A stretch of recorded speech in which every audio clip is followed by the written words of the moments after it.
انسان څوک دی؟ لیکوال سید اصغر هاشمی،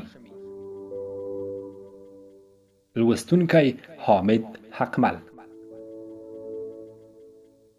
د انسان ارزښت ټاکنه. د انسانانو د ننني تاثیرات سره توپیر لري او هر یو د خپل ارزښت په نظر کې نیولو سره له ټولنې امیدونه لري. د نړۍ ډیر انسانان د ځان او کورنۍ په اړه فکر کوي، خو ځینې انسانان نړیواله مفکوره لري او د ځان په پرتله جهان ته برتري ورکوي. هو، ډیر تفاوت شته په انسان کې د معنا په لحاظ. واړه مشغول دي، ځینې ځان ځینې جهان جوړوي. په نړۍ کې د انساني توپیرونو موضوع حتمی ده، نو ځکه هر انسان په ټولنه کې د خپل قدر او قیمت لري. په غره کې لوی کاڼي ډیر وي، خو که د قیمتي کاڼو زیرمه پکې وموندل شي، له ټول غره څخه د قیمتي کاڼو څو نمونې غوره دي.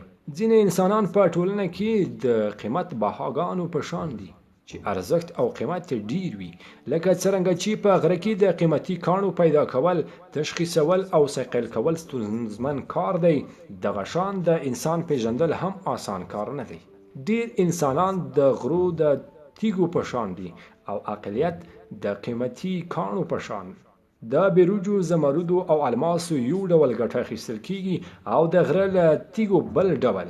په نړۍ کې د انسانانو ارزښت ټاکنه په نسبي ډول معیاري ده، خو ځینو ځایونو کې برعکس د پوهانو پر ځای د ناپوهانو عزت ډیر وي. چیرته چې اکثریت خلک پوهان وي، هلته د عالمانو ارزښت ډیر وي، او چیرته چې اکثریت ناپوه وي، هلته اکثریت مشران ناپوهان وي. پوه انسان که د ناپوه پر وړاندې عزت نه لري، ملامته نه دی. ناپوه ملامته دی چې د پوهې له ارزښته ناخبره دی. د انسان قدر او عزت د هغه د فکر او عمل په نظر کې نیولو سره وکړئ. ځینې خلک لکه شمع ځان سوځوي، خو نورو انسانانو ته ګټه رسوي.